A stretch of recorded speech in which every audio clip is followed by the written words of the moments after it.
नमस्कार दोस्तों, free study 94 YouTube channel पे आपका फिर से स्वागत है।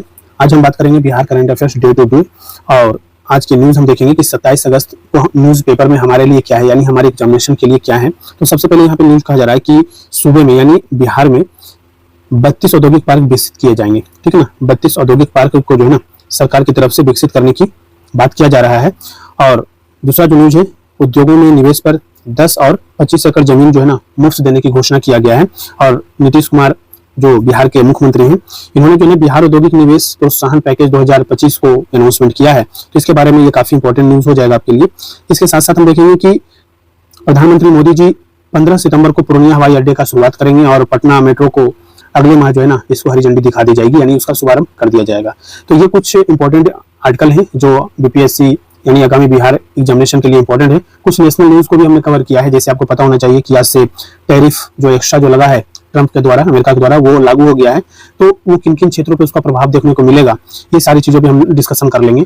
इसके अलावा साइंस एंड टेक्नोलॉजी का एक दो टॉपिक है, उसको भी हम कवर करेंगे। तो वीडियो को शुरू से लास्ट तक देखिएगा। वीडियो अगर पसंद आए तो लाइक जरूर कीजिएगा। चैनल पे नए हैं और चैनल को अभी तक सब्सक्राइब नहीं किया दोस्तों, तो चैनल को जरूर सब्सक्राइब कीजिए। पीडीएफ के लिए आप हमारा टेलीग्राम चैनल जरूर ज्वाइन कीजिएगा, वहां पर डेली एमसीक्यू भी मिलते हैं। और यानी आप 27 अगस्त की अगर न्यूज अगर आप यहाँ पे देख रहे हैं तो इसी से रिलेटेड जो है ना हम आपको लगभग 4 से 5 एमसीक्यू देते हैं ताकि आपकी प्रैक्टिस भी हो जाए। इसके साथ साथ ये पीडीएफ भी हम अपने टेलीग्राम पर ही अवेलेबल करवाते हैं ताकि आप उसे डाउनलोड करके भी पढ़ सकते हैं। सबसे पहले यहाँ पे कहा जा रहा है कि बिहार औद्योगिक निवेश प्रोत्साहन पैकेज 2025, और ये बिहार में उद्योग स्थापित करने के लिए ये पहली बार ऐसा किया गया है कि आपको जमीन जो है ना मुफ्त में आपको दिया जाएगा। इसमें कहा गया है कि देखिए कि 100 करोड़ के निवेश एवं 1000 रोजगार अगर आप सृजन करते हैं तो आपको जो है ना 10 एकड़ जमीन जो है ना आपको मुफ्त में मिलेगा। ठीक है, या अगर आप 1000 करोड़ के निवेश अगर आप करते हैं तो आपको जो है 25 एकड़ जमीन मुफ्त में मिलेगा, या फिर फॉर्च्यून 500 कंपनियों के लिए 10 एकड़ जमीन जो है ना मुफ्त में मिलेगा। तो कुछ उद्देश्य जो है ना इसके आपको पता होना चाहिए कि किस आधार पर क्या क्या चीजें आपको मिलने वाला है, तो ये चीज आपको पता होना चाहिए। इसके साथ साथ कहा जाता है कि देखिए सभी के लिए जो है ना बेड़ा भूमि दर पर जो है ना 50% का छूट भी रखा गया है, और अन्य वित्तीय प्रोत्साहन भी आपको दिया जाएगा। जैसे पहला विकल्प में दिया गया है कि आपको ब्याज अनुदान यानी सब्सिडी जो है ना अधिकतम आपको 40 करोड़ रुपए का रहेगा। इसके साथ साथ जो है आपको स्टेट जीएसटी जो होता है उसकी क्षतिपूर्ति जो है ना 100% तक आपको किया जाएगा। इसके अलावा आपका विकल्प 2 में देखेंगे तो स्वीकृत परियोजना लागत का 300% तक नेट एसजीएसटी प्रतिपूर्ति जो है 14 वर्ष तक मिलेगा। और विकल्प 3 जो है पूंजी अनुदान स्वीकृति परियोजना लागत का 30% तक मिलने वाला है। तो कहने का मतलब जो है ना ये बहुत बड़ा जो है ना प्रोत्साहन है। अगर कोई भी इन्वेस्टर्स अगर आप बिहार आकर के इन्वेस्ट करना चाहते हैं तो काफी बड़ा आपको सहयोग सरकार कर रही है। और मुख्य प्रोत्साहन अगर हम देखें तो देखिए रोजगार सृजन हम प्रोत्साहन पे जाएंगे तो वस्त्र इकाइयों के लिए जो है प्रति कर्मचारी 5000 प्रति माह प्लस 300% ईएसआई ईपीएफ आपको मिलता है। अन्य इकाइयां अगर आप लगाते हैं तो प्रति कर्मचारी 2000 प्रति माह तक और 100% ईएसआई प्लस ईपीएफ मिलता है। निर्यात प्रोत्साहन मिलता है 14 वर्षों तक, जिसमें अधिकतम 40 लाख प्रति वर्ष मिलता है। कौशल विकास प्रोत्साहन मिलता है प्रति कर्मी 20,000 रुपए तक। पर्यावरण संरक्षण प्रोत्साहन मिलता है 25% प्रतिपूर्ति अधिकतम 1 करोड़ रुपए तक। नवीकरणीय ऊर्जा उपयोग प्रोत्साहन 20% तक अधिकतम 6 लाख रुपया। सीएफसी विकास प्रोत्साहन केस टू केस आधार पर आपको मिलता है। अन्य प्रोत्साहन पेटेंट पंजीकरण गुणवत्ता प्रमाणन सहयोग पर मिलता है। तो ओवरऑल देखा जाए ना तो आपके जो है ये बिहार औद्योगिक निवेश प्रोत्साहन जो पैकेज है 2025 का, इसके बारे में आपको जानकारी होनी चाहिए। ये प्रीलिम्स का भी क्वेश्चन यहाँ से बनता है और मेंस के भी क्वेश्चन यहाँ से बनेंगे, 100% बनेंगे। ठीक है, अब देखिए इसमें जो अगर मुहर लगा है तो कुछ चीजें जो है ना आपके लिए इंपॉर्टेंट है जो आपको ध्यान रखना है। जैसे हमने आपको सारा चीज जो है ना सरकार की तरफ से जारी एडवर्टाइजमेंट जो है किया गया है, पोस्ट किया गया है, उसके माध्यम से हमने समझा है इसको। ठीक है, अब यहाँ पे कहा जा रहा है कि बिहार में अब निवेशकों को 10 से 25 एकड़ जमीन मुफ्त में मिलेगी, साथ ही 40 करोड़ की ब्याज सब्सिडी भी मिलेगी। ये जो है ना इसमें घोषित किया गया है। मुख्यमंत्री नीतीश कुमार की अध्यक्षता में राज्य मंत्रिपरिषद ने मंगलवार को बिहार औद्योगिक निवेश प्रोत्साहन पैकेज 2025 को हरी झंडी दे दिया गया, जिसमें जो है 25 प्रस्तावों को जो है ना स्वीकृत किया गया, सहमति जताई गई है। इसके बाद जो है ना मुख्यमंत्री नीतीश कुमार है, इन्होंने अपने ट्विटर हैंडल से कहा, जानकारी दिया और कहा कि देखिए 31 मार्च 2026 से पहले आवेदन करने वाले अगर निवेशक है, जो भी इन्वेस्टर्स हैं, उनको 40 करोड़ रुपए तक का ब्याज सब्सिडी मिल जाएगा। परियोजना लागत का 300% तक का शुद्ध एसजीएसटी की प्रतिपूर्ति 14 वर्षों के लिए और 30% का तक पूंजीगत सब्सिडी प्रदान की जाएगी। इन तीनों में कोई एक सुविधा आप ले सकते हैं। ठीक है, तो ये सारी चीजें आपको ध्यान रखना है। निर्यात प्रोत्साहन 14 वर्षों के लिए आपको मिल रहा है। तो निर्यात प्रोत्साहन के लिए जो है ना कि जो सीमा है 14 वर्ष की अवधि तय की गई है, इसके लिए जो है 40 लाख रुपए प्रति वर्ष होगा। इसके अतिरिक्त कौशल विकास, पर्यावरण संरक्षण, नवीकरणीय ऊर्जा उपयोग, स्टाम्प ड्यूटी, भूमि रूपांतरण शुल्क की प्रतिपूर्ति, निजी औद्योगिक पार्कों को सहयोग, पेटेंट पंजीकरण, गुणवत्ता प्रमाणन हेतु सहयोग आपको सहायता की जाएगी। इन्हें मिलेगी 10 और 25 एकड़ जमीन। किनको मिलेगा ये भी आपको ध्यान रखना है कि मुख्यमंत्री ने कहा कि नई नीति के तहत 100 करोड़ से अधिक का निवेश और 1000 से अधिक का प्रत्यक्ष रोजगार सृजित करने वालों को 10 एकड़ और 1000 करोड़ से अधिक निवेश करने वालों को वाले औद्योगिक इकाइयों को 25 एकड़ जो है ना, जबकि ये सारी चीजें हमने डिस्कशन कर लिया है। कहने का मतलब ये है कि आपको पता होना चाहिए कि ये पैकेज प्रोत्साहन पैकेज है क्या, क्योंकि यहाँ से जब मेंस में क्वेश्चन पूछेगा ना तो आपको ये चीजें आपको लिखना ही पड़ेगा। समझ रहे हैं ना बात? ठीक है, पीटी में भी यहाँ पे क्वेश्चन बन सकते हैं। अब देखिए, बिहार से 5 देशों के लिए उड़ाने को मंजूरी मिलेगा, प्रोत्साहन राशि भी मिलेगी। तो ये चीजें जो है ना आपके लिए इंपॉर्टेंट है, कितने देश में जो है ना उड़ान शुरू करने की मंजूरी दी गई है। ठीक है, तो ये चीज आपको ध्यान रखना है। जैसे Nepal, Thailand, Singapore, Sri Lanka, UAE के लिए सेवाएं शुरू होने वाली है। कंपनी को प्रति 5 से 10 लाख तक को जो है ना प्रोत्साहन मिलेगा। तो ये आपके लिए इंपॉर्टेंट हो जाता है। ठीक है, बिहार से अंतर्राष्ट्रीय उड़ान का रास्ता साफ हो गया है और मुख्यमंत्री नीतीश कुमार की अध्यक्षता में राज्य मंत्री परिषद की बैठक में 5 देशों नेपाल, थाईलैंड, श्रीलंका, सिंगापुर और संयुक्त अरब अमीरात के लिए अंतर्राष्ट्रीय उड़ान को जो है ना मंजूरी मिल गई है। इन मार्गों पर बीजीएफ राशि यानी व्यवहार्यता अंतर्निधि की स्वीकृति की गई है। इसके तहत राज्य सरकार संबंधित कंपनियों के प्रति ट्रिप 5 से 10 लाख प्रति प्रोत्साहन 5 से 10 लाख की प्रोत्साहन राशि भी देगी। बैठक के बाद कैबिनेट विभाग के अपर मुख्य सचिव डॉक्टर एस सिद्धार्थ ने बताया कि पटना से काठमांडू जबकि गया से शारजा, सिंगापुर, बैंकॉक, कोलंबो के लिए बड़े प्लेन उड़ेंगे। हमारी कोशिश बिहार को चारों दिशाओं में इंटरनेशनल कनेक्टिविटी से जोड़ने की है। यह बीजीएफ राशि इसलिए दी जा रही है ताकि बिहार से उड़ान भरने वाली इंटरनेशनल फ्लाइट को प्रोत्साहन दिया जा सके। तो इसके बारे में भी आपको याद रखना है, ये काफी इंपॉर्टेंट न्यूज है। ठीक है, यहाँ से पीटी का प्रश्न देखने को मिल सकता है आगामी एग्जामिनेशन में। ठीक है, ध्यान रखना है। अगला जो न्यूज है दोस्तों ये है इसी पर औद्योगिक जो प्रोत्साहन नीति आई है। ठीक है ना, तो इसमें जो है ना कि अशोक चौधरी हैं जो बिहार सरकार के अंतर्गत ग्रामीण कार्य मंत्री हैं, इनको सौंपा गया है ग्रामीण कार्य विभाग। देखते हैं, अब इन्होंने कहा है ना कि बिहार में औद्योगिक क्रांति का शंखनाद किया गया है। ठीक है, ये जो मुख्यमंत्री के द्वारा जो घोषणाएं की गई है इससे जो है ना बिहार में औद्योगिक क्रांति जो है आएगा, बहुत तेजी से आएगा। तो ये सारी चीजें इनका कहना है कि देखो केवल यह एक जो है ना योजना नहीं है बल्कि औद्योगिक क्रांति की ब्लूप्रिंट है। तो आप जो है ना कि अगर आप क्वेश्चन लिखते हैं मेंस में, अगर आप क्वेश्चन लिखते हैं तो आप ऐसे स्टेटमेंट अगर आप लिखते हैं ना तो आपके आंसर में ऑथेंटिक और उसके साथ साथ आपके प्रभावशाली ज्यादा दिखेंगे और आपको नंबर भी मिलने की पॉसिबिलिटी ज्यादा रहते हैं। ठीक है, इन्होंने क्या कहा, इन्होंने कहा कि देखिए मुख्यमंत्री नीतीश कुमार के नेतृत्व में जो है ना कैबिनेट ने जो स्वीकृत किया है बिहार औद्योगिक निवेश प्रोत्साहन पैकेज 2025, ये जो है ना औद्योगिक क्रांति का क्या है, शंखनाद है और 21वीं सदी के विकसित और आर्थिक रूप से आत्मनिर्भर बिहार की दिशा में यह निर्णायक छलांग है। ठीक है, और आपको पता है कि बिहार जो है अपने आप को कह चुका है कि 2047 तक हम क्या बन जाएंगे, आत्मनिर्भर बन जाएंगे। ठीक है ना, तो ये भी चीज हमें ध्यान रखना है। ठीक है, उन्होंने ये भी कहा कि यह पैकेज उद्योग और निवेश को आकर्षित करने के लिए देश की किसी भी राज्य सरकार द्वारा उठाया गया सबसे साहसिक और समावेशी और दूरदर्शी कदम है। इसका सीधा लाभ युवाओं, उद्यमियों और हर जिले की स्थानीय अर्थव्यवस्था को मिलेगा। बड़े, मध्यम, सूक्ष्म सभी उद्यमों के लिए इसमें स्पष्ट और पारदर्शी प्रोत्साहन दिए गए हैं। ब्याज सब्सिडी हो, शुद्ध SGST की 14 वर्षों तक अधिकतम 300% क्षतिपूर्ति, 30% तक पूंजी अनुदान, कौशल या पर्यावरण, नवीकरणीय ऊर्जा प्रोत्साहन, स्टाम्प ड्यूटी, भूमि रूपांतरण शुल्क की प्रतिपूर्ति, निजी औद्योगिक पार्कों को सहयोग, पेटेंट और गुणवत्ता प्रमाणन सहायता का प्रावधान। ये सारी चीजों को लेकर के बोल रहे हैं कि देखिए ये जो है ना कि प्रॉपर एक पैकेज नहीं है, ये बिहार में औद्योगिक क्रांति का जो है ना ब्लूप्रिंट है। तो ये चीजें आपको ध्यान रखना है, प्रश्न बनेंगे तो आपको ये सारे पॉइंट्स मेंशन करके आने हैं वहां पे। ठीक है, अगला जो टॉपिक है ये कहा जा रहा है नई रेल लाइन के लिए रेलवे बोर्ड से मिली सहमति और इंजीनियरिंग स्केल प्लान तैयार किया जा रहा है। तो ये जो है ना झाझा से लेकर के झाझा से DDU तक 17,000 करोड़ से तीसरी और चौथी लाइन बिछाने की बात चल रही है। तो ये भी हमारे लिए इंपॉर्टेंट न्यूज है और इसमें कहा जाता है कि देखिए पंडित दीनदयाल उपाध्याय जो है, जो कभी आप इसका पहला नाम क्या था बताइए, मुगल सराय हुआ करता था ना, आज के डेट में पंडित दीनदयाल उपाध्याय स्टेशन हो गया है। ये जो है ना कि पंडित दीनदयाल उपाध्याय से झाझा तक 17,000 करोड़ रुपए तक की लागत की तीसरी और चौथी रेल लाइन जो है ना बिछाई जाएगी। DDU से लेकर के यानी दीनदयाल उपाध्याय से क्यूल तक तीसरी और चौथी लाइन बनेगी और जबकि क्यूल से झाझा के बीच सिर्फ तीसरी लाइन बनेगी। तो ये चीजें जो है ना कहीं ये चीज आपको इंपॉर्टेंट तो है ही। ठीक है, लेकिन हमारा जो है ना कि एक इंपॉर्टेंट काम ये यहाँ पर देख लेना है कि इसके लिए जो है ना कि कितना लागत आएगा, कितने का बजट प्रावधान किया गया है। तो ये जो है 17,000 करोड़ रुपए खर्च किए जाएंगे, ये हमारे लिए इंपॉर्टेंट है। कहाँ पर क्या चीजें बनेगा वो तो चीजें ठीक है, आप ज्योग्राफी में जाएंगे पढ़ेंगे और उसमें इंफ्रास्ट्रक्चर की जब बात करते हैं, रेलवे की बात करते हैं, परिवहन साधन की बात करते हैं, तब हम इन चीजों को जोड़ करके लिख सकते हैं। समझ रहे हैं बात? ठीक है, अब यहाँ पे देखा जा रहा है कि चौथी रेल लाइन का मार्ग जो होगा, यहाँ से आप जाएंगे पंडित दीनदयाल उपाध्याय से निकलेंगे बक्सर होते हुए आरा पटना जंक्शन, फिर आप यहाँ लखीसराय, जमुई, झाझा तक पहुंच पाएंगे इस तरीके से। ठीक है, बिहार सरकार ने 4 मीटर जमीन रेलवे को तीसरी लाइन के लिए दिया है और गुलजार बाग से पटना साहिब के बीच एलिवेटेड सड़क और सर्विस रोड भी बनाने की बात की गई है। तो ये भी इंपॉर्टेंट फैक्ट है, ध्यान रखना है। ठीक है, झाझा से पंडित दीनदयाल तक तीसरी और चौथी लाइन बिछाने की जो बात की जा रही है, इसके बारे में आपको ध्यान रखना है। तीसरी और चौथी रेल लाइन का इस तरह से निर्माण होगा, पंडित दीनदयाल उपाध्याय से पटना तक तीसरी चौथी लाइन का निर्माण किया जाएगा। राजेंद्र नगर से फतुहा के बीच तीसरी लाइन का निर्माण किया जाएगा। नेवरा से जटडुमरी दनियामा के रास्ते फतुहा तक चौथी लाइन का जो है निर्माण किया जाएगा। फतुहा से कील के बीच तीसरी और चौथी लाइन का निर्माण होगा और कील से झाझा के बीच सिर्फ तीसरी लाइन का निर्माण किया जाएगा। तो अलग अलग जगह पर जो है ना अलग अलग तरीके से इसको जो है ना बनाने की बात की जा रही है। ये चीज आपको ध्यान रखना है, ठीक है।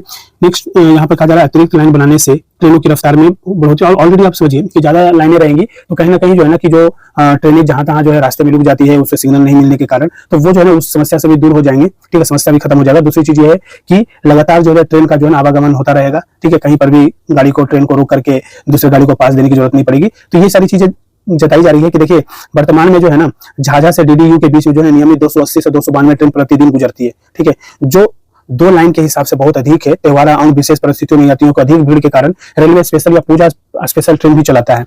इस कारण जो है ना कि ट्रेन पर मतलब कि लाइनें पर जो है ना दबाव ज्यादा होने के कारण जो है ना बहुत सारी चीजें दिक्कत भी होती है, इसलिए तीसरी और चौथी लाइन का जो है विस्तार किया जा रहा है। ये चीजें आपको ध्यान रखना है, ठीक है। अगला न्यूज देखते हैं दोस्तों। अगला न्यूज जो है बिहार से 26 साल बाद काठमांडू के लिए सीधी उड़ान जल्द उड़ेगी, ठीक है ना। तो ये चीज हमारे लिए ये कैबिनेट का फैसला है और कैबिनेट के फैसले हैं तो यहाँ से प्रश्न कमीशन बना सकता है। और ये मान के चलिए कि 26 साल अगर बोल दिया गया है तो प्रश्न डायरेक्ट बनता है कि हाल ही में बिहार से काठमांडू के लिए सीधी उड़ान जो है कितने वर्षों के बाद शुरू की गई है, तो 26 सालों के बाद, ठीक है ना, 26 वर्षों के बाद शुरू की गई है। राज्य को वैश्विक फलक पर मजबूती से उभारने के लिए नए अंतर्राष्ट्रीय मार्गों पर हवाई संपर्कता बढ़ाने की नीति को मंजूरी दी गई है। ये चीज आपको ध्यान रखना है। सरकार की तरफ से जो चीजें अगर की जा रही है, मेंस एग्जामिनेशन हो, प्रारंभिक परीक्षा हो, वहां पे आपको इस न्यूज से आपको बहुत सारे लाभ मिलने वाले हैं। इसलिए मैं कहता हूं कि आप जो चीजें पढ़ रहे हैं ना वो कितनी ऑथेंटिक है वो मैटर नहीं करता है, ठीक है। मैटर ये करता है कि आप न्यूज पेपर कितने अच्छे से आप गहन अध्ययन करके जा रहे हैं। अगर आप न्यूज पेपर का गहन अध्ययन करके जाएंगे, चीजों को समझ करके जाएंगे, मुझे नहीं लगता कि आपकी एक भी प्रश्न दाएं से बाएं हो जाएगा, ठीक है ना। तो ये चीज आपको ध्यान रखना है और हमारा उद्देश्य भी यही है कि आपको कम से कम समय में और ज्यादा से ज्यादा आपको बेनिफिट दिलाना है, ठीक है। चीजें समझने की कोशिश करना है, पेपर में क्या आ रहा है नहीं आ रहा है। अगर आप उसकी अंडरस्टैंडिंग नहीं है तो खुद से वैल्यू एडिशन नहीं कर पाएंगे और कहीं ना कहीं किसी न किसी बुक पर आधारित रहेंगे कि मैगजीन आएगा तो हम पढ़ेंगे, वो उसका पब्लिकेशन की मैगजीन आ जाएगी, वो पब्लिकेशन की मैगजीन आ जाएगी, फिर हम अपनी तैयारी शुरू करेंगे। अपनी तैयारी को डेली जारी रखिए, डेली पढ़िए, ठीक है। कहा जा रहा है कि बिहार से नेपाल की राजधानी काठमांडू के लिए 26 साल बाद उड़ानें सेवा शुरू हो जाएगी, ठीक है। सन 1999 में यहाँ से काठमांडू की सेवा बंद कर दी गई थी। काठमांडू के अलावा जो है शारजा, सिंगापुर, बैंकॉक, कोलंबो के लिए भी विमान उड़ेंगे। राज्य मंत्रिपरिषद ने मंगलवार को बिहार को वैश्विक फलक पर मजबूती से उभारने के लिए नए अंतर्राष्ट्रीय मार्गों पर हवाई संपर्कता बढ़ाने की नीति को मंजूरी दी है। नई नीति के तहत 150 या उससे अधिक की यात्री सीट क्षमता वाले फिक्स्ड विंग विमान का संचालन होगा। नई नीति का उद्देश्य राज्य भर में हवाई संपर्कता को उल्लेखनीय रूप से बढ़ाना है। इस पहल के तहत विमानन कंपनियों का महत्वपूर्ण वित्तीय प्रोत्साहन दिया जाएगा, जिससे जयप्रकाश अंतर्राष्ट्रीय हवाई अड्डा पटना, अंतर्राष्ट्रीय हवाई अड्डा गया, जिससे जो है ना अंतर्राष्ट्रीय हवाई अड्डे मार्ग नॉन स्टॉप हवाई सेवा शुरुआत को बढ़ावा मिलेगा। ये चीज आपको ध्यान रखना, कहां से उड़ेंगे ये भी आपके लिए इंपॉर्टेंट है, ठीक है। कहा जाता है यह नीति उन विमानन कंपनियों पर लागू होगी जिन्हें नागरिक उड्डयन महानिदेशालय यानी DGCA से अनुमति प्राप्त है और नई अंतर्राष्ट्रीय मार्गों के लिए निर्धारित हवाई सेवाएं प्रारंभ कर सकती है। इसके तहत व्यवहार्यता अंतर्निधि की घोषणा की गई है। याद रखना है, व्यवहार्यता अंतर्निधि की घोषणा किया गया है। बैठक के बाद कैबिनेट विभाग के अपर मुख्य सचिव डॉक्टर एस सिद्धार्थ ने बताया कि राज्य सरकार बिहार के अंतर्राष्ट्रीय हवाई कनेक्टिविटी को मजबूत करने का बड़ा प्रयास कर रही है। इंटरनेशनल एयरलाइन सेवा शुरू करने के लिए सरकार ने देश के सभी एयरलाइंस कंपनियों को पत्र भेजा है। यह पूरी प्रक्रिया निविदा के माध्यम से पूरी होगी, जिसके जरिए बिहार उत्तर में नेपाल, दक्षिण में कोलंबो, पूर्व में सिंगापुर, पश्चिम में शारजा से सीधे जुड़ जाएगी। यानी सरकार जो है ना चारों दिशाओं में अपनी कनेक्टिविटी बनाने की बात कर रही है। समझने की कोशिश कीजिए ये, ठीक है। अगर प्रश्न पूछा जाता है ना कौन कौन से देश के लिए सेवाएं शुरू की गई है तो ये चीज आपके लिए इंपॉर्टेंट है, याद रखना है, ठीक है।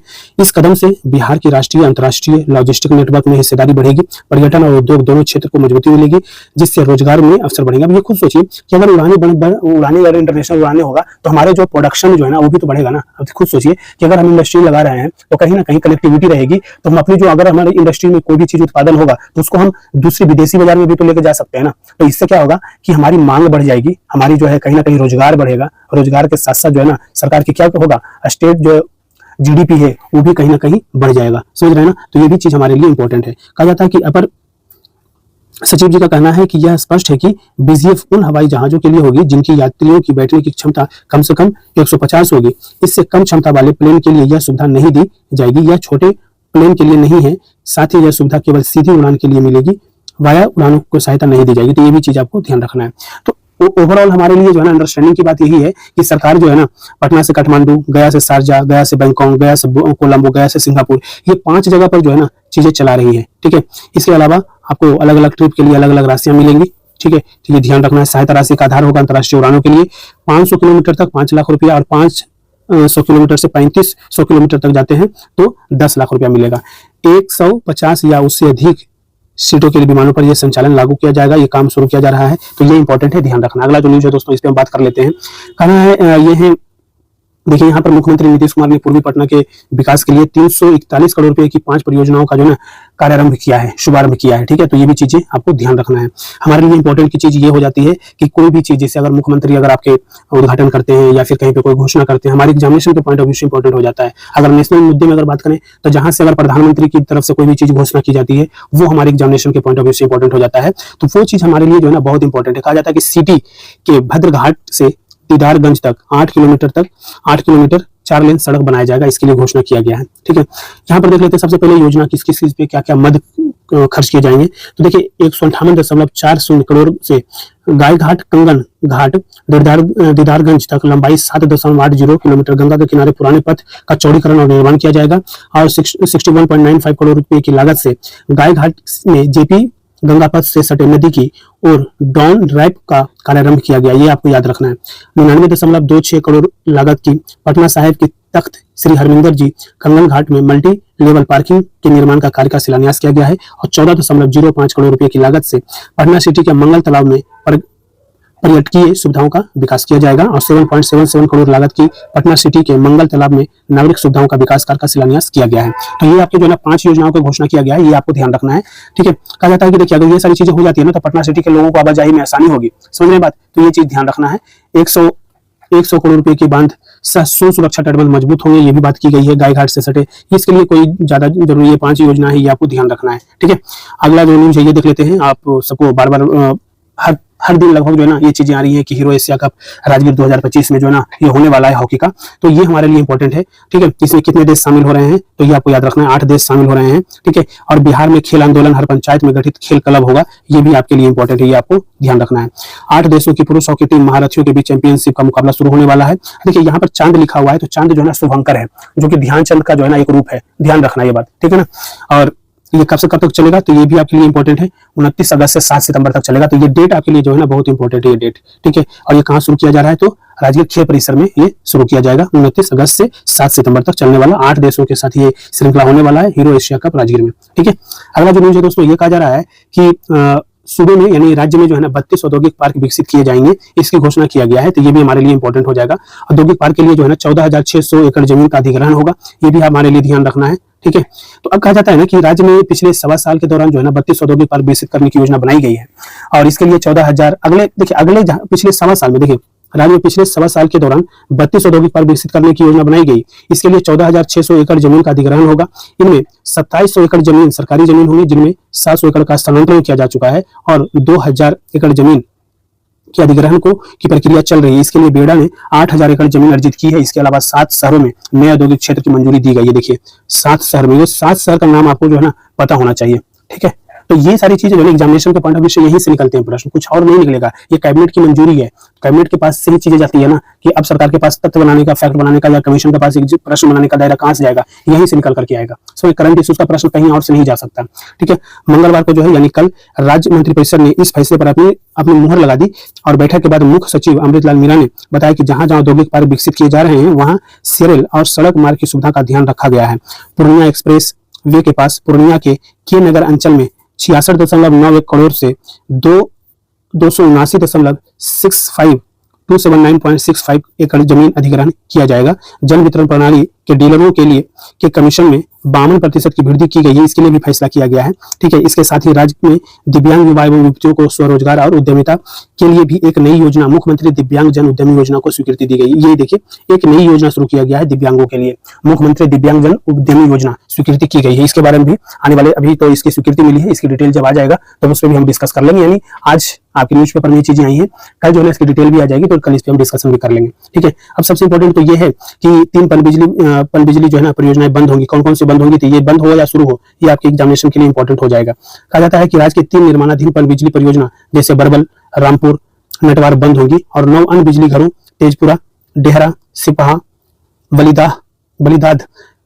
परमा, मैथौली, राजापुर, अमेठी और डेहरी के निर्माण पर 167 करोड़ रुपए खर्च होंगे। तो जो है ना कि 3 बंद करने की बात किया गया है और 9 अन्य बिजली घरों को जो है ना शुरू करने की बात किया गया है। तो इसके लिए जो है ना 167 करोड़ रुपए की जो है खर्च करने की बात सरकार के द्वारा किया गया है। ठीक है, पथ निर्माण के लिए 381.22 करोड़ रुपए की मंजूरी दी गई है। पथ निर्माण के लिए 381.22 करोड़ रुपए की स्वीकृति प्रदान की गई है। पथ प्रमंडल बेनीपुर अंतर्गत कुशेश्वर स्थान एसएच यानी स्टेट हाईवे 56 से फुलातोवाड़ा घाट पथ की कुल 20.80 किलोमीटर लंबाई की व्यापक कार्य होंगे। यह एक महत्वपूर्ण योजना है जो दरभंगा और खगड़िया के बीच सुगम सड़क संपर्कता प्रदान करती है। इस पथ के निर्माण 3 से 4 घंटे की दूरी सिर्फ 50 मिनट में तय की जाएगी। अगर ये कहा जा रहा है ना कि अगर इस तरीके से अगर निर्माण कर दिया जाए ना, तो जहां आज के डेट में 3 से 4 घंटे का समय लग रहा था, वहां पे अब आपको 50 मिनट का समय लगेगा जब ये निर्माण हो जाएगा। मंत्री जी हैं जो कौन है, नितिन नवीन है, उन्होंने बताया कि इस पथ के निर्माण के पहले समस्तीपुर जाने में 125 किलोमीटर की दूरी 3 से 4 घंटे में तय होती थी। अब यह सड़क 51 किलोमीटर की दूरी सिर्फ 50 मिनट में तय हो सकेगी। तो ये भी हमारे लिए इंपॉर्टेंट फैक्ट है, ध्यान रखना है। कृषि सलाहकारों को अब 21,000 मासिक मिलेगा। अब देखिए कृषि सलाहकार जो है अब उनको 21,000 रुपये मासिक देने की बात किया गया है। तो ये पहले कितना मिलता था, 13,000 रुपये मिलता था। अब उनकी जो है ना मासिक बढ़ा दिया गया, मासिक मानदेय बढ़ा करके 21,000 कर दिया गया है। ये भी आपको ध्यान रखना है, ठीक है, ये भी आपके लिए इंपॉर्टेंट है। इसलिए वित्त वर्ष 2025-26 में बढ़ी हुई राशि का भुगतान होगा, अर्थात उन्हें 1 अप्रैल से 21,000 रुपये दिए जाएंगे। इसके लिए 67.87 करोड़ रुपए की स्वीकृति किए गए हैं। राज्य में इस समय 7,047 कृषि सलाहकार हैं। ये आपके लिए इंपॉर्टेंट है। जिनको लाभ होगा उनकी परामर्श अवधि अब 6 की जगह 7 घंटे की गई है। ठीक है, पहले जो है 6 घंटे ही वो परामर्श देते थे, अब जो है ना वो 6 की जगह पे 7 घंटे देंगे। इस सैलरी भी तो बढ़ी है ना, समझिए बात। तो ये भी चीज ध्यान रखना है, ठीक है, ये इंपॉर्टेंट न्यूज है, ध्यान रखना। अगला न्यूज जो है दोस्तों ये कहा जा रहा है कि मोदी जी जो है ना 15 को यानी 15 सितंबर को पूर्णिया हवाई अड्डे की शुरुआत करेंगे। ये फैक्ट आपके लिए इंपॉर्टेंट हो जाएगा, ठीक है, कि पूर्णिया हवाई अड्डे की जो है शुभारंभ किनके द्वारा किया गया। तो ये प्रधानमंत्री मोदी जी के द्वारा कब किया गया, 15 सितंबर को किया गया। दरभंगा का भी क्वेश्चन पूछा जा चुका है, एम्स का भी पूछा जा चुका है। कोई भी निर्माणाधीन जो जिसकी शुरुआत की जाती है, आप मान के चलिए कि वहां से प्रश्न पूछे जाने की पीटी में तो पूरी संभावनाएं होती हैं, ठीक है, तो इसको ध्यान रखना है। पटना मेट्रो को अगले माह जो है हरी झंडी दिखाएंगे प्रधानमंत्री मोदी जी, ठीक है। तो ये इंपॉर्टेंट चीजें हैं। केवल हमारे लिए इंपॉर्टेंट ये हो जाता है कि ये जो आपका पूर्णिया हवाई अड्डे की शुरुआत जो है ना, इसकी बात किया जा रहा है प्रधानमंत्री के द्वारा, ठीक है। अब देखिए कहा जाता है ना कि प्रधानमंत्री 15 सितंबर को पूर्णिया एयरपोर्ट का उद्घाटन करेंगे।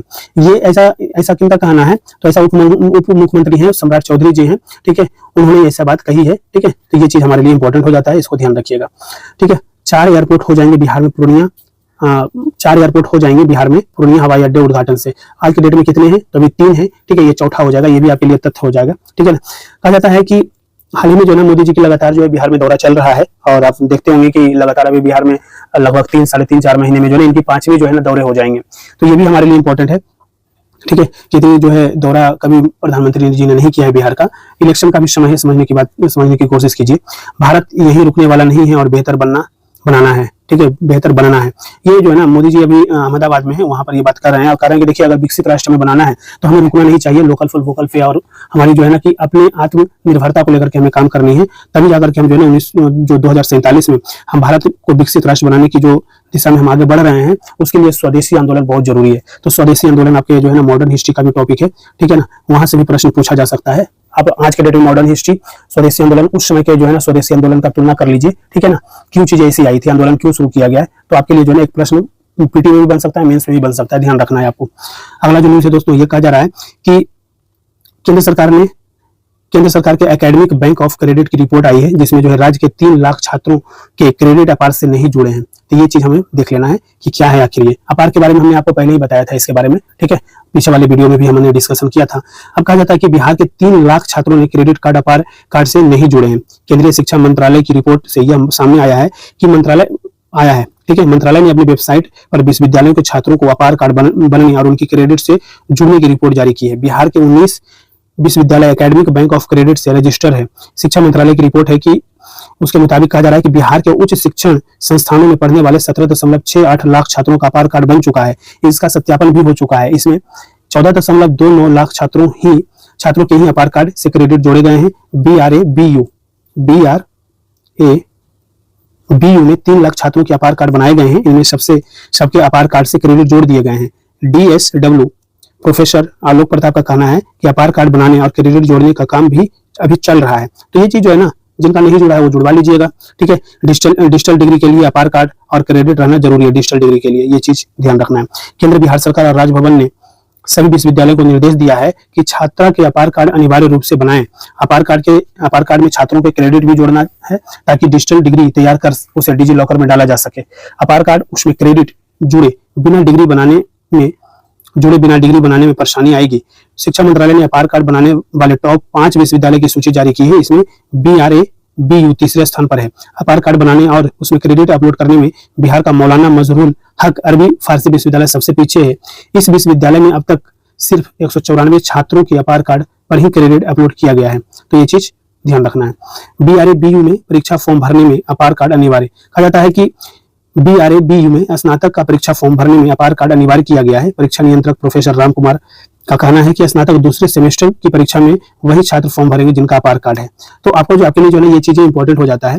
इसके साथ साथ देखते हैं कि BRABU 10,000 के अपार में फंसा है पेज, ठीक है, ये चीजें देख लीजिएगा, ठीक है। इसके साथ साथ 19 ऑलरेडी हमने इस पे बात कर लिया। अपार और क्रेडिट की स्थिति देख लेते हैं। तो बिहार के 19 विश्वविद्यालय जो है ना एकेडमिक बैंक ऑफ क्रेडिट से रजिस्टर्ड है। 17.68 लाख छात्रों का अपार कार्ड बना है और सत्यापित हो चुका है। इनमें से 14.29 लाख छात्रों के ही अपार कार्ड से क्रेडिट जुड़े हैं। BRABU में 3 लाख छात्रों के अपार कार्ड बनने और सभी के क्रेडिट जोड़े गए हैं। अब जो है ना कि ये चीजें करने का फायदा होता है कि आपकी जो है ना सारी चीजें डिजिटाइज हो जाती है, ठीक है ना, ये चीज ध्यान रखना है। इसके अलावा सूबे के प्रत्येक जिले के 3 पैक्स जो है ना उनको पुरस्कार दिया जाएगा। ये कहना है इनका तो सहकारिता मंत्री हैं डॉक्टर प्रेम कुमार, ठीक है ना, बिहार के। तो ये आपको याद रखना है, सूबे के प्रत्येक जिले के 3 पैक्स को पुरस्कृत किया जाएगा। इनका कहना है कि राज्य में अच्छा काम करने वाले पैक्सों को जो है पुरस्कृत किया जाएगा। प्रत्येक जिले के 3 पैक्सों और राज्य स्तर पर 3 पैक्सों को पुरस्कृत किया जाएगा। इसके लिए आवेदन किए जा रहे हैं। सहकारिता मंत्री डॉक्टर प्रेम कुमार है। इन्होंने कहा कि DNS सहकारी प्रबंधन संस्थान मंगलवार को किसान सहकारी चौपाल शुभारंभ के अवसर पर, देखिए याद रखना है ये कि किसान सहकारी चौपाल का शुभारंभ किनके द्वारा किया गया, तो ये डॉक्टर प्रेम कुमार के द्वारा किया गया है। इसी दौरान इन्होंने कहा कि सहकारिता की मजबूती ही किसानों की प्रगति का जो है ना आधार है। अगर हम सहकारिता को क्या करते हैं, मजबूत करते हैं, तो यहीं से जो है ना किसानों की प्रगति का जो है ना रास्ता आगे बढ़ता है। इस अवसर पर उन्होंने LED युक्त प्रचार वाहन को भी हरी झंडी दिखाई और मंगलवार को दक्षिण बिहार के जिलों में सहकारी चौपाल की शुरुआत हुई। 5 सितंबर को उत्तर बिहार के सभी जिलों में आयोजन होगा। चौपाल का आयोजन जिले के चयनित पैक्स और व्यापार मंडल में किया जाएगा। इनमें प्रतिनिधि, किसान, स्थानीय प्रतिनिधि एवं विभागीय पदाधिकारी भाग लेंगे। इसके जरिए विभाग की विभिन्न योजनाओं जैसे खाद्यान्न अधिप्राप्ति, फसल सहायता योजना, पैक्स कंप्यूटराइजेशन, भंडारण सुविधा, दुग्ध, बुनकर, मत्स्यजीवी, मधुमक्खी समिति आदि से संबंधित जो है जानकारी सभी सहकारी समितियों की सदस्यों को दी जाएगी। कार्यक्रम में सभी जिलों के पैक्स अध्यक्ष, विभाग, ये सारी चीजें जो है ना ध्यान रखना है, ठीक है ना। ये आपके लिए इंपॉर्टेंट हो जाएगा कि कितने पैक्स को जो है ना ये चीजें प्रत्येक जिले के 3 पैक्स को पुरस्कृत करने की बात की गई है और 5 सितंबर से उत्तर बिहार के सभी जिलों में इसका आयोजन करने की बात किया गई है। आपको ध्यान रखना है। इसके साथ साथ कहा जाता है बिहार सरकार जो है ना खाद्य एवं उपभोक्ता संरक्षण विभाग जो है बिहार सरकार का महत्वपूर्ण निर्णय लिया गया है। कहा जाता है कि राज्य सरकार द्वारा राज्य योजना मद से डीलर मार्जिन में 47 रुपये प्रति क्विंटल की वृद्धि की गई है, ठीक है, और यह माह सितंबर 2025 से लागू कर दिया जाएगा। अभी तक जो है ना डीलर मार्जिन मद में केंद्र का जो है 45 रुपये प्रति क्विंटल था और राज्य का 45 रुपये प्रति क्विंटल, कुल 90 रुपये प्रति क्विंटल निर्धारित था। राज्य सरकार माह सितंबर 2025 से जो है ना राज्य योजना मद से डीलर मार्जिन में अतिरिक्त 47 रुपये प्रति क्विंटल की वृद्धि कर दी है और डीलर को डीलर मार्जिन मनी के रूप में 90 रुपये प्रति क्विंटल के स्थान पर 137 रुपये प्रति क्विंटल का भुगतान किया जाएगा।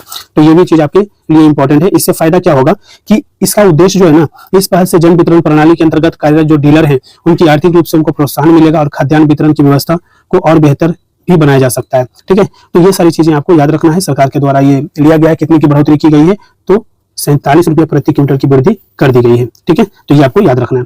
नेक्स्ट जो न्यूज है ना दोस्तों, ये कहा जा रहा है ये नेशनल न्यूज है, इंटरनेशनल न्यूज की बात कर सकते हैं कि देखिए ट्रंप जो है ना, राष्ट्रपति ट्रंप ने भारत पर जो टैरिफ का जो बम फोड़ा है वो अलग अलग जो है ना, जिसे हमारे जो भी देश हैं, ठीक है, हमारे मतलब कि अलग अलग देश हैं, उसके साथ साथ जो है ना, जैसे चाइना को देखिए, चाइना के साथ जो है 30% का इन्होंने टैरिफ लगाया, दक्षिण अफ्रीका के साथ भी 30 लगाया है, कनाडा के साथ 35% लगा दिया है, थाईलैंड के साथ 36% की टैरिफ है, म्यांमार के साथ 40% है, स्विट्जरलैंड के साथ जो है ना 40% है और भारत के साथ 50 और ब्राजील के साथ 50। इन देशों में सबसे ज्यादा जो है ना मार पड़ रही है ट्रंप के टैरिफ का। भारत के पास जो है ना बहुत सारे विकल्प हैं। विकल्प की बात किया जाए तो कहा जाता है भारत अमेरिका से बाहर नए बाजार जो है ना हम तलाशेंगे और भारत जो है ना अमेरिकी बाजार के नए विकल्पों की तलाश तेज कर सकता है। रूस के साथ नई रणनीति बना सकता है भारत। रूस भरोसा दिला रहा है, भारत उसके साथ बातचीत को आगे बढ़ा सकता है। जवाबी टैरिफ पर विचार भी कर रहा है सरकार, ठीक है। अगर कह रहा है कि अगर बात नहीं बनती है तो भारत भी पलटवार की स्थिति में आ सकता है और चुनिंदा वस्तुओं पर जो है ना जवाबी टैरिफ लगा सकता है। ठीक है, तो ये भी चीज ध्यान रखने वाली बात है। घरेलू उद्योगों की सब्सिडी, कहा जाता है कि टैरिफ से प्रभावित जो कपड़ा समेत अन्य घरेलू उद्योग हैं उनको बढ़ावा देने के लिए जो है ना सब्सिडी जो या प्रोत्साहन दे सकता है सरकार। ठीक है, तो ये चीज आपको ध्यान रखना है। इसके अलावा जो है पीएमओ की बैठक हुई, उसमें कहा गया कि अमेरिकी टैरिफ पर जो है पीएमओ ने मंगलवार शाम उच्च स्तरीय बैठक हुई है, उसमें उद्योगों को होने वाले नुकसान और भरपाई पर चर्चा हुई। निर्यात बढ़ाने को अन्य देशों से वार्ता में तेजी लाने के लिए कहा गया और बाजार तलाशने पर जोर देने की बात की गई है। ठीक है, तो हम जो है ना विकल्प हमेशा तलाश करके रखेंगे ताकि जो है ना कि अगर एक तरफ से कोई दिक्कत होती है तो दूसरी तरफ जो है ना हम अपने आप को उसको साध सके। ठीक है, तो ये चीज हमें ध्यान रखना है। डेट याद रखना है कि कब से लागू हुआ है, तो 27 अगस्त 2025 से बीपीएससी के लिए एक इंपॉर्टेंट फैक्ट बन जाता है, यहाँ से ध्यान रखना है। इसके अलावा देखते हैं कि ये टैरिफ जो है ना, टैरिफ का मखाना जो है, बिहार का जो मखाना जो है उस पर जो है ना लगभग 250 करोड़ रुपए का निर्यात पर जो है ना प्रभाव पड़ेगा, यानी 250 करोड़ रुपए का निर्यात प्रभावित होगा। तो ये भी हमारे लिए जो है कंसर्न वाली बात है। ठीक है, कहा जाता है कि टर्म टैरिफ के बाद जो है बिहार से अमेरिका को किए जाने वाला सालाना करीब 250 करोड़ का निर्यात प्रभावित होगा। मखाना, लीची, हल्दी, जर्दालू, आम, मधुबनी पेंटिंग, मंजूषा कला, सिल्क सहित 2 दर्जन से अधिक सामग्री के निर्यात में जो है गिरावट आएगी। इसकी भरपाई करने के लिए बिहार के निर्यातक अब नए बाजार की तलाश में जुट गए हैं और ट्रम्प टैरिफ का सबसे ज्यादा असर बिहार के मखाना पर पड़ेगा। देश के कुल मखाना उत्पाद का 80% से ज्यादा बिहार में होता है। स्थानीय खपत के बाद बिहार से निर्यात होने वाले मखाना का 25% हिस्सा जो है ना अमेरिका जाता है। अभी यह सालाना करीब 600 टन के करीब है। ऐसे में इस पर असर पड़ना तय है। इस वर्ष बिहटा ड्राई पोर्ट से हल्दी भी अमेरिका भेजी गई है। देखिए ध्यान रखना है, ये जो फैक्ट है ना निकाल लीजिए, यहाँ से आपकी एग्जामिनेशन के लिए निकल जाएगा। ठीक है, एक ड्राई पोर्ट ऑलरेडी हमने जो है ना डिस्कशन किया था कि बिहार का पहला ड्राई पोर्ट कौन सा है, तो बिहटा है।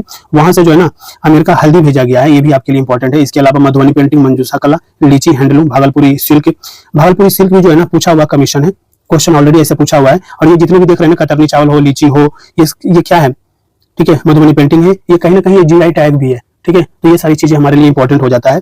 ठीक है, आम की अधिकांश मांग वहां पर है। अमेरिका को बिहार से प्रति वर्ष करीब 50 लाख से 1 करोड़ के बीच कला सामग्री का निर्यात किया जाता है। निर्यातकों का अनुमान है कि टैरिफ लगने पर इन उत्पादों के दाम बढ़ने के बाद अमेरिका को किए जाने वाला निर्यात 30% तक प्रभावित हो सकता है। तो ये चीजें ध्यान रखना है। ठीक है, इसके अलावा कहा जाता है कि 80% से ज्यादा बिहार में उत्पादन होता है मखाना का। ठीक है, पूरे देश का जो है ना 80%। तो ये भी एक फैक्ट याद रखना है कि हम कितना उत्पादन करते हैं पूरे देश में मखाना का, 80%। निर्यातक जो है यूरोपीय यूनियन है। ठीक है, दक्षिण एशियाई देश है, अरब देशों में नए बाजार हम तलाशने की कोशिश कर रहे हैं। पेंटिंग, हस्तशिल्प, हैंडलूम, कतरनी चावल, लीची, जर्दालू, आम भी भेजते हैं अमेरिका। टैरिफ बढ़ने से ऑर्डर में आएगी कमी। अग्रवाल का कहना है कि जब टैरिफ बढ़ जाएगा ना तो ऑर्डर में कमी आ सकता है। Bihar chamber of commerce and industries के पूर्व अध्यक्ष पीके अग्रवाल का ये कहना है। इससे अमेरिका में भारतीय सामान महंगे होंगे। आशंका है कि मांग में कमी आएगी और इसका विकल्प जो है ना, विकल्प निर्यातकों को तलाशना होगा। ठीक है, ध्यान रखना है। हम नए बाजार में मखाना भेजेंगे, ये सत्यजीत जी का कहना है कि मखाना निर्यातक सत्यजीत से कहते हैं कि मखाना का उत्पादन मांग की जो है ना तुलना में कम है और अमेरिका के अलावा दूसरे देशों से भी इसकी मांग रहती है, हम पूर्ति नहीं कर पाते हैं। टैरिफ के बाद यदि अमेरिका से मिलने वाले ऑर्डर में कमी आएगी तो बिहार के निर्यातक दूसरे देशों के को आपूर्ति करने लगेंगे। हमें नए बाजार की तलाश करनी होगी। ठीक है, नकारात्मक प्रभाव की आशंका कम है, केसरी जी का कहना है, जो बिहार इंडस्ट्रीज एसोसिएशन के अध्यक्ष है केपीएस केसरी। इनका कहना है कि बिहार से निर्यात का जो ना हिस्सा बहुत सीमित है। कृषि उत्पाद मखाना, चावल, आम, लीची, पेंटिंग आदि निर्यात होते हैं। इनकी मांग दूसरे देशों में भी है, इसलिए कोई नकारात्मक प्रभाव की आशंका नहीं है। कला सामग्री का निर्यात होगी प्रभावित, ये अशोक जी का कहना है। उपेंद्र महारथी शिल्प संस्थान के पूर्व निदेशक हैं। ठीक है, उनका कहना है कि देखिए अलग अलग जो चीजें हैं ना उसमें हम अपने अलग अलग लोग हैं, अलग अलग संस्थान के, उनका कहना है, ये आशंका जता रहे हैं कि क्या क्या चीजें होने वाला है। तो इसके बारे में हमारी अंडरस्टैंडिंग एक बार हो जाए तो अच्छा है। ठीक है, इसके अलावा हम देखते हैं कि ट्रम्प के जो टैरिफ से जो है ना भारत के 48 अरब डॉलर से अधिक मूल्य के निर्यात पर सीधा असर पड़ेगा। इसमें वाहन, कपड़ा, कृषि उद्योग शामिल है। ठीक है, बड़े शुल्क से 5 क्षेत्रों का जो है ना संकट बढ़ जाएगा। वो कौन कौन से क्षेत्र है इस पे हम बात कर लेते हैं। तो सबसे पहला वाहन और कल ऊर्जा उद्योग है। छोटे और मंझोले कारोबारियों पर सीधा इसका फर्क पड़ने वाला है। आभूषण रत्न क्षेत्र पर प्रभाव पड़ने वाला है, जहां पे 10 अरब डॉलर का कारोबार प्रभावित होने की संभावना जताया जा रहा है। इसके अलावा कपड़ा उद्योग पर भी प्रभाव पड़ेगा। भारत को पड़ोसी देशों से कड़ी चुनौतियों का सामना करना पड़ेगा। और कृषि क्षेत्र में देखें तो बासमती चावल के निर्यातकों की चुनौती में भी भारी इजाफा देखने को मिल सकता है। झींगा उद्योग को भी जो दिक्कत होगी और लगभग 24,000 करोड़ रुपए का नुकसान का संभावना जताया गया है दोस्तों। तो ये चीजें जो है ना आपका पीडीएफ में प्रोवाइड करवा दूंगा, आप एक बार देख लीजिएगा। तथ्यात्मक चीजें ही हैं, उसको ध्यान रखना है। ठीक है, बढ़ोतरी के बाद भारतीय वस्तुओं पर कितना आयात शुल्क लगेगा, ये सारी चीजें जो है ना कमीशन पूछेगा नहीं, आपकी एग्जामिनेशन के पॉइंट ऑफ व्यू से नहीं है। ओवरऑल एक अंडरस्टैंडिंग हमारी होनी चाहिए। अप्रैल-जून 2025 के दौरान भारत के शीर्ष 10 निर्यातक गंतव्य जो था उसमें से निर्यातक में सबसे बड़ा जो है अमेरिका है। यह हमें याद रखना, फैक्ट पूछ सकता है कमीशन। यूएई है, फिर नीदरलैंड है, चीन है, यूके है, सिंगापुर है, जर्मनी है, बांग्लादेश, सऊदी अरब, ऑस्ट्रेलिया। तो सबसे बड़ा जो है ना निर्यातक हमारा अप्रैल से जून 2024 और फिर अप्रैल जून 2025 सबसे ज्यादा हम जो निर्यात कर रहे हैं ना वो अमेरिका को ही कर रहे हैं। तो जो हम सरप्लस में भी थे, ट्रेड सरप्लस में थे हम यहाँ पे, ठीक है। तो ये भी चीज कहीं ना कहीं अमेरिकी राष्ट्रपति को मतलब कि अच्छा नहीं लग रहा था। टैरिफ का जो असर है ये अलग अलग चीजों पे पड़ेगा, उद्योगों पर पड़ेगा, आम आदमी पर भी पड़ेगा। अमेरिका में ये चीजें महंगी होने से जो है ना भारतीय कंपनियों के ऑर्डर कम हो जाएंगे, उन्हें उत्पादन घटाना पड़ेगा, जिससे जो है ना कि रोजगार में जो है ना कमी आ जाएगी, ठीक है, छटनी करनी पड़ेगी कंपनियों को। तो ये कहीं ना कहीं जो है ना कि कहीं हमारी इकोनॉमी को लेकर के थोड़ा सा नुकसान भी है, अर्थव्यवस्था पर प्रभाव पड़ेगा कि इससे जो है ना सरकार के राजस्व में भी कमी आएगी और जीडीपी में जो है ना 0.2% से लेकर के 0.6% तक की जो है ना कमी आने की संभावना जताई जा रही है।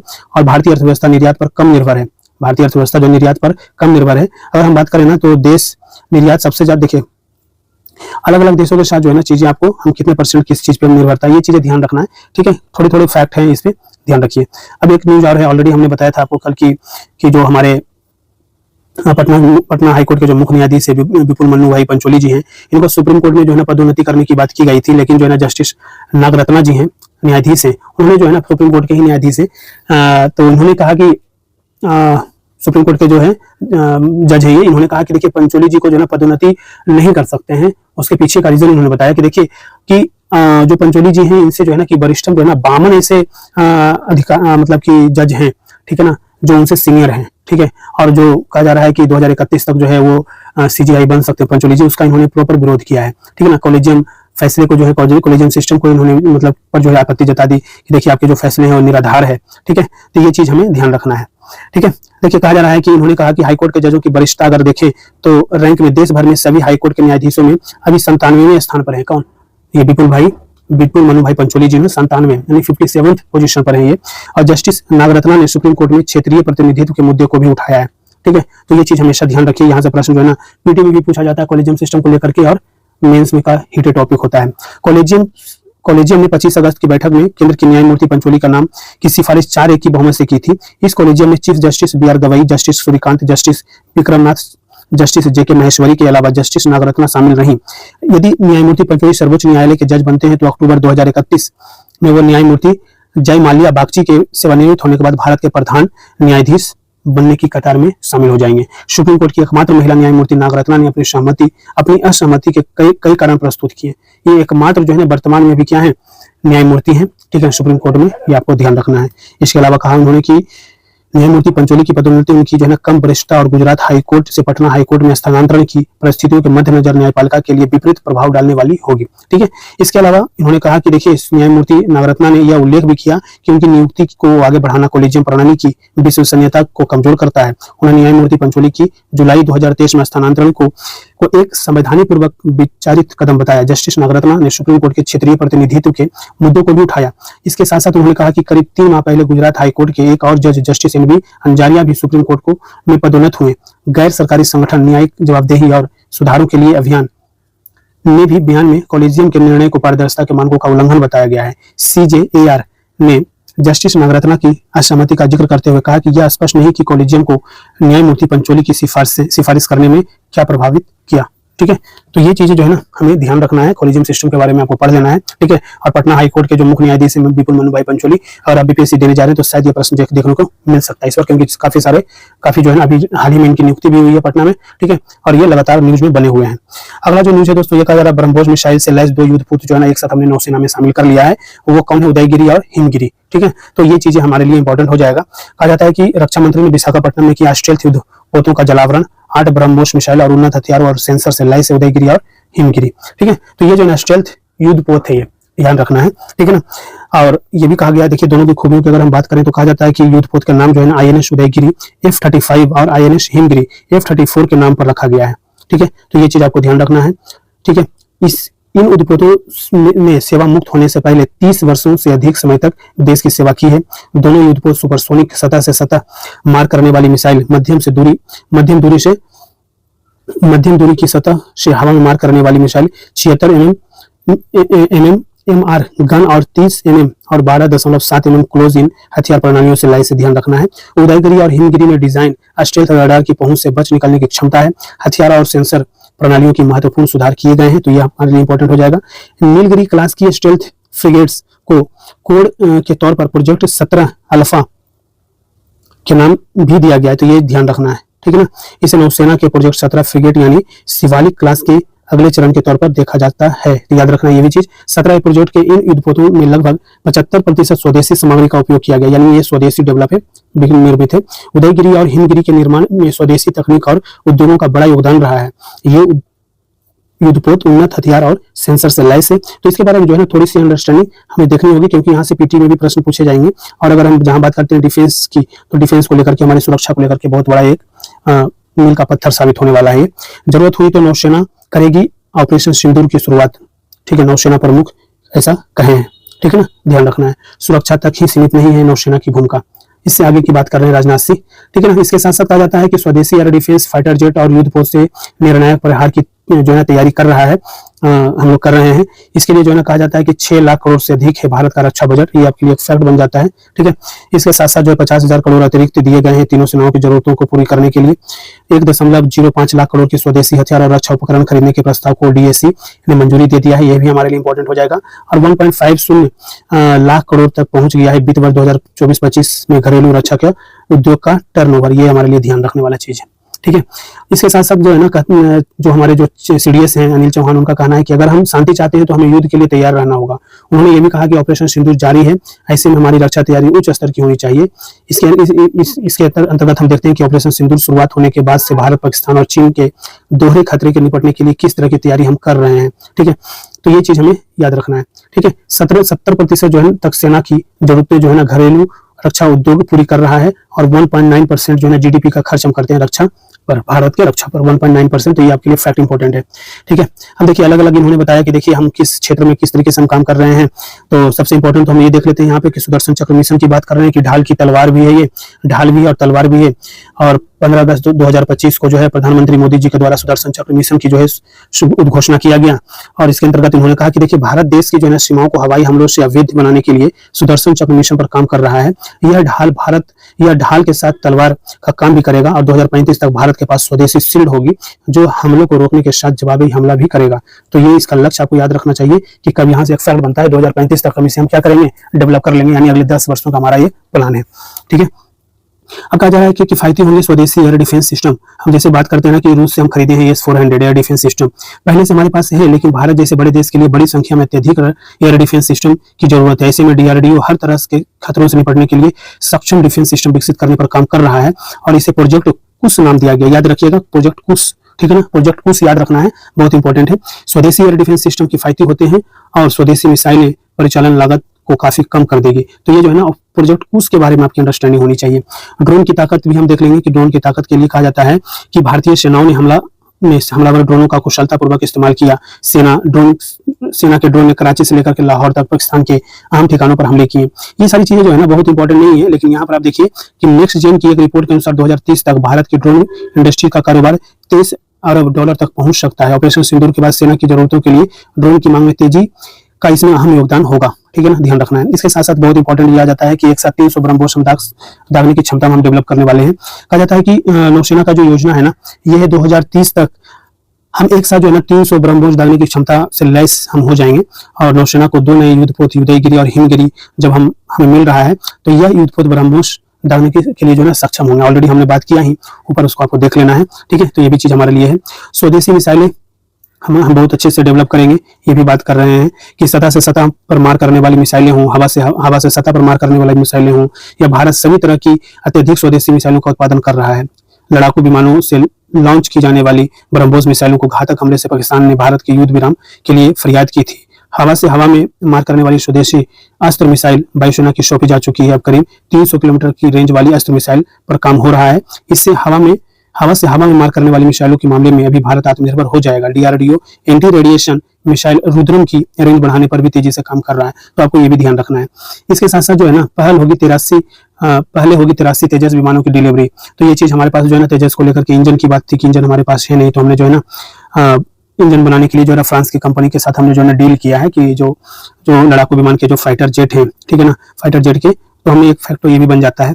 रक्षा क्षेत्र में आत्मनिर्भरता पर जोर देने की बात किया गया है, ये मोदी जी का कहना है। स्वदेशी लड़ाकू विमान ही प्राथमिकता, जेट इंजन भी होगी स्वदेशी। देखिए ऑलरेडी जो है हमने इस पर बात अभी किया, और इसमें हमने जो है कि 5वीं पीढ़ी का लड़ाकू विमान बनाने के प्रोजेक्ट को मंजूरी दी, और स्टेल्थ क्षमताओं से लैस विमान 2035 तक वायुसेना के हिस्सा बन सकते हैं। केंद्र सरकार ने साफ किया कि स्वदेशी लड़ाकू विमान हमारी प्राथमिकता है। लड़ाकू विमानों के लिए जेट इंजन भी देश में बनाने का प्रयास है। हाल ही में फ्रांस की कंपनी सैफ्रॉन, याद रखिएगा प्रश्न यहाँ से बन सकता है, सैफ्रॉन से इसको लेकर के एक समझौता भी हुआ है। सैफ्रॉन जेट इंजन बनाने के लिए डीआरडीओ की मदद करेगी और भारत लड़ाकू विमानों के लिए मजबूत इकोसिस्टम बनाने पर काम कर रहा है। तेजस विमानों के उत्पादन में जो है ना तेजी आएगी। ठीक है, तो ये सारी चीजें हैं कि हम लोग जो है इस पे काम कर रहे हैं। ये अनिल चौहान जी का कहना है, जो हमारे सीडीएस है। ठीक है, इन्होंने ये भी कहा कि देखिए महाभारत की तरह जो है ना सत्र और शास्त्र दोनों को साथ लेकर के चलेंगे तभी जाकर के हम युद्ध को जीत सकते हैं। ठीक है, तो ये चीजें बहुत ज्यादा चीजें हमें समझने की जरूरत नहीं है, हमने ऑलरेडी इनकी बातों को हमने समझ लिया है।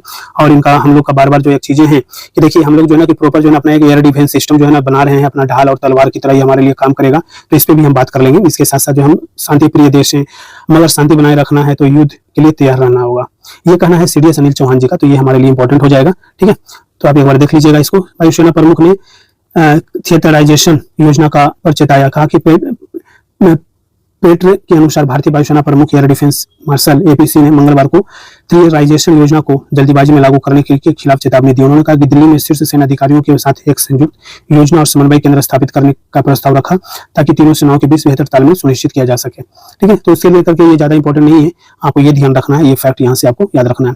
अगला जो न्यूज है दोस्तों, ये कहा जा रहा है कि 2030 तक जो है ना वैश्विक पवन ऊर्जा का जो है 10% होगी भारत की हिस्सेदारी। प्रहलाद जोशी जी का कहना है कि वैश्विक पवन ऊर्जा में जो है ना कि भारत का जो है ना लक्ष्य है कि हम जो है ना कब तक 10% की हिस्सेदारी वैश्विक पवन ऊर्जा में हम कर देंगे, तो 2030 तक एक लक्ष्य याद रखिए आप लोग। ठीक है ना, कहा जाता है नवीन और नवीकरणीय ऊर्जा मंत्री है प्रहलाद जोशी। उन्होंने कहा कि पवन ऊर्जा उपकरण निर्माण में अपनी क्षमता मजबूत कर रहा है भारत। ठीक है, तो ये चीज आपको ध्यान रखना है। इसके साथ साथ जो है अगला जो न्यूज है वो देख लेते हैं। कहा जाता है अपने रॉकेट से 2040 तक चंद्रमा पर भारत उतरेगा, ऐसा कहना है किनका? ऐसा कहना है इसरो के जो चेयरमैन है डॉक्टर बी नारायणन। इनका कहना है कि अपने खुद के रॉकेट से जो है 2040 तक चंद्रमा पर हम जो है उतर जाएंगे। तो एक ये भी लक्ष्य है। ठीक है, ये भी आपको ध्यान रखना है।